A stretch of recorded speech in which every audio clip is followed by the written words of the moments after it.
Vamos falar hoje de um tema muito importante para você que advoga, para você que deseja fazer concursos públicos.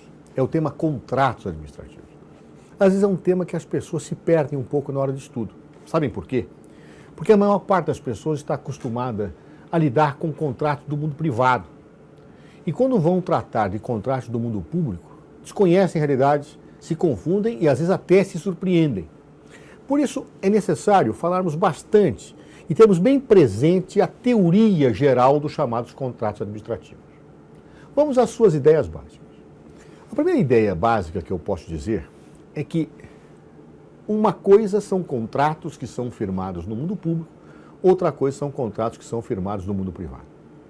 O contrato do mundo privado, regido pelo direito privado, ele tem uma premissa que você não pode nunca perder de vista. É a ideia da igualdade entre as partes contratantes. No mundo privado, todos devem ser tidos como iguais perante a lei. E, portanto, o vínculo contratual, ele é um vínculo que nós chamamos de horizontal. As pessoas estão no mesmo plano. Às vezes vão ver até certos favorecimentos que no direito privado existem em relação a pessoas que são hipossuficientes. Por quê? Para colocá-las em situação de igualdade com outra parte contratante. Mas o pressuposto jurídico dos contratos regidos pelo direito privado é exatamente a igualdade. As partes estão no mesmo plano. As partes estão em pé de igualdade.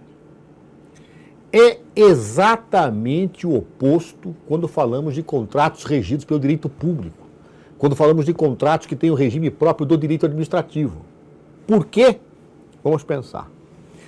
No direito administrativo, você tem fundamentalmente a ideia da prevalência do interesse público sobre o interesse privado. O interesse público prevalece sobre o interesse privado. Ou seja, prevalece o interesse de todos em relação ao interesse de uma pessoa ou de pequena parcela da sociedade. Ora, como é que eu favoreço, como é que eu privilegio o interesse público? Dando àquele que tem o dever de satisfazer o interesse público privilégios, prerrogativas jurídicas, justamente para que quando o interesse público se confronte com o interesse privado, o interesse público prevaleça. Por isso, os contratos que são celebrados sob o regime do direito público são contratos que não têm a igualdade como característica da relação entre as partes, que não têm a horizontalidade do vínculo, que não têm a dimensão do pé de igualdade entre contratante e contratado. Ao contrário, nos contratos regidos pelo direito administrativo ou contratos regidos pelo direito público, a relação de verticalidade. A administração pública, que representa a busca da satisfação do interesse público, o administrador público, que tem o dever legal de buscar a satisfação do interesse público, tem nesses contratos privilégios e prerrogativas que outra parte não tem. E, portanto, se coloca numa situação de privilegiamento jurídico em relação ao contratado. São relações verticais.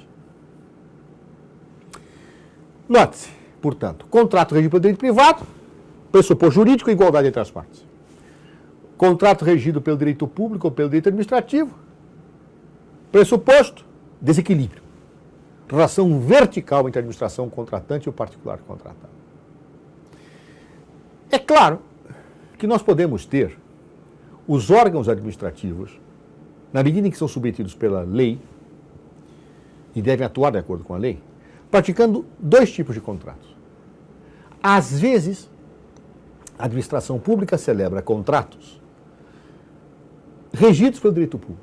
É a maior parte dos casos. Afinal de contas, a administração pública atua sob o manto do direito público, atua sob o regime de direito administrativo. Então, portanto, a maior parte dos contratos que a administração celebra são contratos regidos pelo direito público ou pelo direito administrativo e, portanto, partem do pressuposto da relação vertical entre a administração contratante e o particular contratado. Esses contratos, que são regidos pelo direito público e que têm uma relação verticalizada entre a administração contratante e particular contratado, recebem um nome clássico. O nome é contrato administrativo. Então, sempre que se utilizar a expressão contrato administrativo, Eu devo ter em mente que eu estou falando de um contrato em que a administração é parte e ele é regido pelo direito público. Ele é regido pelo regime próprio do direito administrativo. E, portanto, já tenho como pressuposto uma relação de verticalização entre a administração contratante e o particular contratado.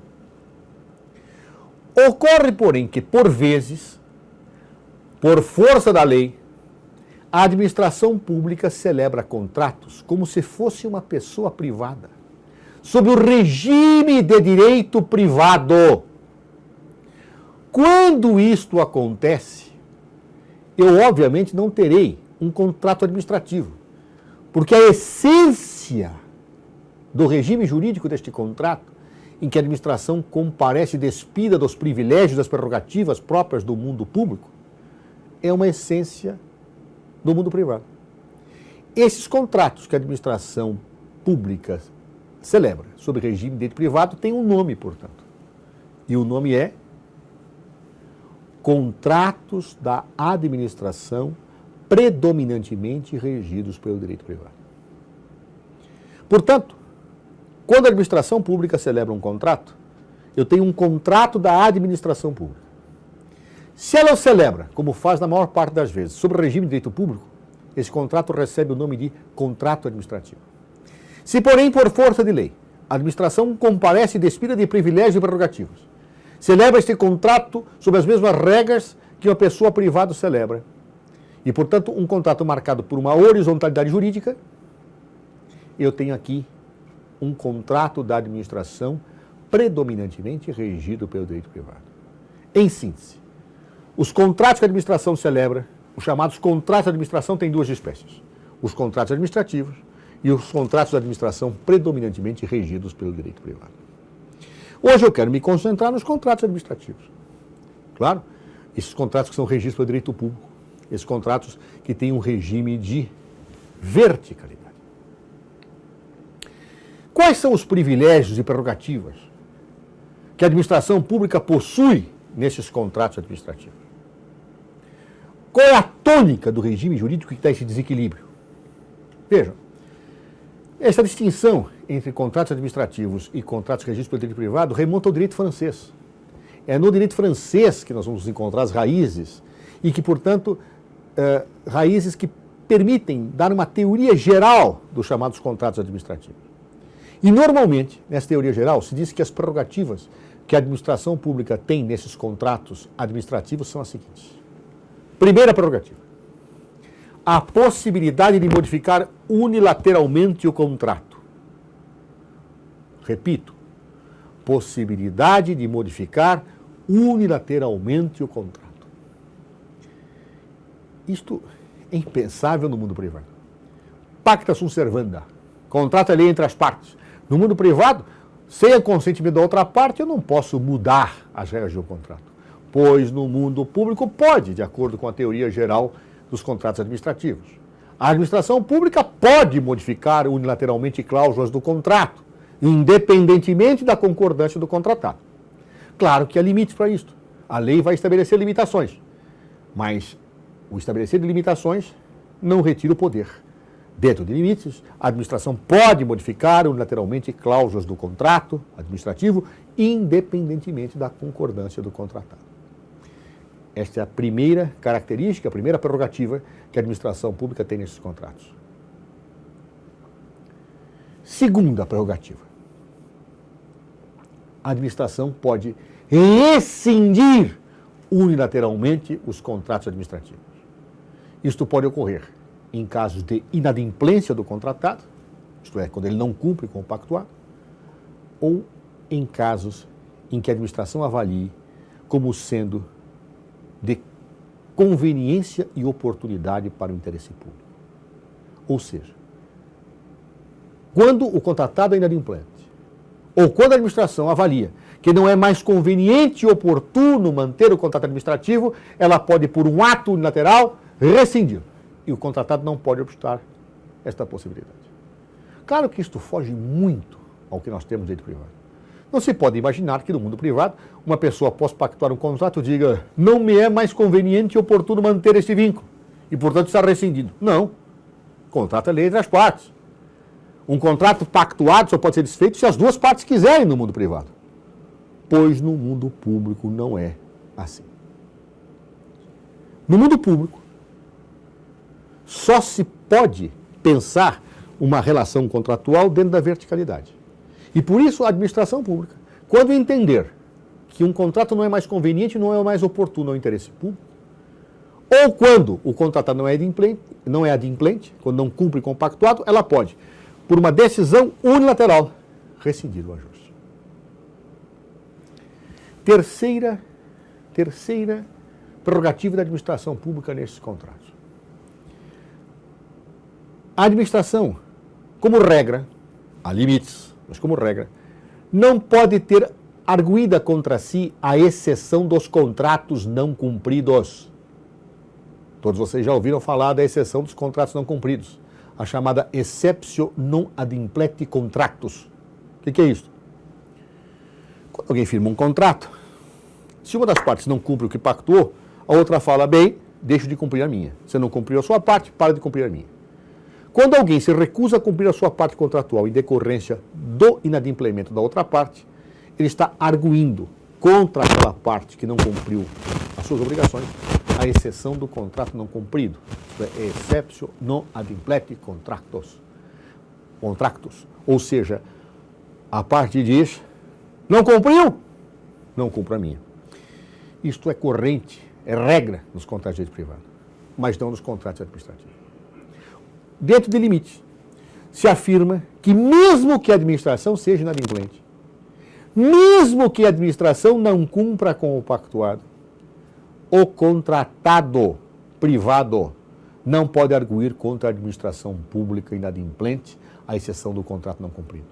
Mesmo que inadimplente a administração, o contratado tem que continuar a cumprir com as suas obrigações. Não pode arguir contra a administração, à exceção dos contratos não cumpridos. Claro que a recíproca não é verdadeira. A administração, diante da inadimplência do contratado, pode arguir contra ele exceptio non adimpleti contractus. Claro, é o contratado particular que não pode arguir a exceção dos contratos não cumpridos contra a administração. Então, portanto, a impossibilidade de arguição da exceptio non adimpleti contractus contra a administração é uma regra teórica dos contratos administrativos. Claro que a legislação que regular esse tema vai colocar limites, vai colocar parâmetros, mas é uma regra que vem da teoria geral dos contratos administrativos. Outra característica, outra prerrogativa que a administração pública tem nesses contratos, a possibilidade da aplicação de sanções unilaterais ao contratado. A administração pública pode, diante de irregularidades contratuais praticadas pelo particular contratado, aplicar a ele sanções administrativas, aplicar punições. Claro, tem que se assegurar o direito de defesa ao contratado, mas ela pode aplicar sanções unilateralmente ao contratado, que obviamente não existem enquanto possibilidade do contratado aplicar contra a administração. Por exemplo, de acordo com a legislação brasileira, um contratado que não cumpre bem um contrato pode ser advertido, pode ser multado, pode ter suspenso o seu direito de licitar ou de contratar com o poder público e até pode ser declarado inidôneo, ou seja, declarado como afastado da possibilidade de firmar contratos ou de participar de licitações no Brasil. São sanções administrativas que, diante de irregularidade, a administração pode praticar em relação ao contratado. Ou seja, a situação de supremacia da administração pública pode fazer com que ela aplique sanções administrativas ao contratado. E, finalmente, a última prerrogativa que a administração pública tem é o amplo controle da execução do contrato. A administração pública tem um amplo controle da execução do contrato. Ela pode fiscalizar, ela pode, nos termos da lei, fazer uma série de exigências para controlar e garantir que o contrato será bem executado. Em síntese, vejam um conjunto de prerrogativas que a administração pública tem. Possibilidade de modificar unilateralmente o contrato, possibilidade de rescindir unilateralmente o contrato, impossibilidade de ter contra si a administração pública arguir a exceção dos contratos não cumpridos, possibilidade de aplicação de sanções unilaterais, amplo controle da execução do contrato. Tudo isso torna a relação desequilibrada, verticalizada. Mas, claro, o contratado tem que ter alguma coisa que garanta a sua posição. Porque ninguém gostaria de fazer um vínculo que só tivesse vantagens e prerrogativas para a outra parte. Ninguém gostaria de ser contratado pela administração pública se assim fosse. Por isso, embora as relações do contrato administrativo sejam verticalizadas, tenham todas essas prerrogativas teóricas para a administração pública, ao contratado se assegura algo. É o equilíbrio econômico-financeiro. Como assim? O equilíbrio econômico-financeiro, a relação econômico-financeira que existe entre as prestações contratuais são inalteráveis. É intangível, é imodificável, é inalterável o equilíbrio econômico-financeiro daquilo que é pactuado. E isso dá uma garantia para o contratado. Porque, embora ele possa ser sancionado, embora possa haver modificações do contrato, embora tenha tudo aquilo que nós vimos, a relação econômica financeira pactuada tem que ser respeitada. Então, se fatos não previstos, ou até previsíveis, alterarem a relação contratual, os preços são reajustados para a garantia patrimonial do contratado. É a compensação que se dá ao contratado pelo conjunto de privilégios e prerrogativas que a administração pública tem nestes contratos. Esta é a teoria geral dos contratos. E, claro, as leis de cada país, que receberam todos esses ensinamentos da doutrina francesa, vão detalhar, vão limitar, vão estabelecer todas essas prerrogativas e toda essa situação de intocabilidade do equilíbrio econômico-financeiro nestes contratos. No Brasil, a lei que rege os contratos administrativos é uma lei de 1993, é a Lei 8666 de 1993. Se você pegar esta lei, você verá que ela disciplina tanto as licitações como os contratos administrativos. A partir do seu capítulo 3º, que começa no artigo 54, os contratos administrativos são disciplinados. Então eu tenho aqui a disciplina dos chamados contratos administrativos pela lei brasileira, que respeita imensamente essa distinção entre contratos administrativos e contratos de administração predominantemente regidos pelo direito privado, que estabelece, que incorpora nos seus dispositivos essas prerrogativas da administração pública, que vem da teoria geral, e garante a intangibilidade do equilíbrio econômico-financeiro, para dar conforto às expectativas patrimoniais do contratado. Então, portanto, lembremos, contrato administrativo é o contrato regido pelo direito público. Quando a administração comparece, despida das prerrogativas de autoridade e faz um contrato como submetido ao regime das pessoas privadas comuns, esse contrato é denominado contrato da administração predominantemente regido pelo direito privado. O contrato administrativo, ele é verticalizado no seu regime jurídico. Por quê? Porque a administração contratante tem a prerrogativa de modificar unilateralmente o contrato, rescindir unilateralmente o contrato, quando for inadimplente o contratado, ou quando houver razões de interesse público que assim o recomendem na avaliação de conveniência e oportunidade. A administração pública pode não ter contra si, arguida a exceção dos contratos não cumpridos. A administração pública pode aplicar sanções administrativas ao contratado e a administração pública tem um amplo controle da execução do contrato. De outro lado, para garantia do contratado, se diz que o equilíbrio econômico-financeiro é intocável, é intangível, e mesmo situações imprevisíveis ou previsíveis, mas não existentes, para manter o equilíbrio econômico-financeiro podem ensejar a revisão dos preços contratuais para a garantia das expectativas do contratado. Tudo isto vem tratado na legislação brasileira, fundamentalmente pela Lei 8666 de 1993, que você agora, espero, terá mais facilidade de estudar. Até a próxima oportunidade.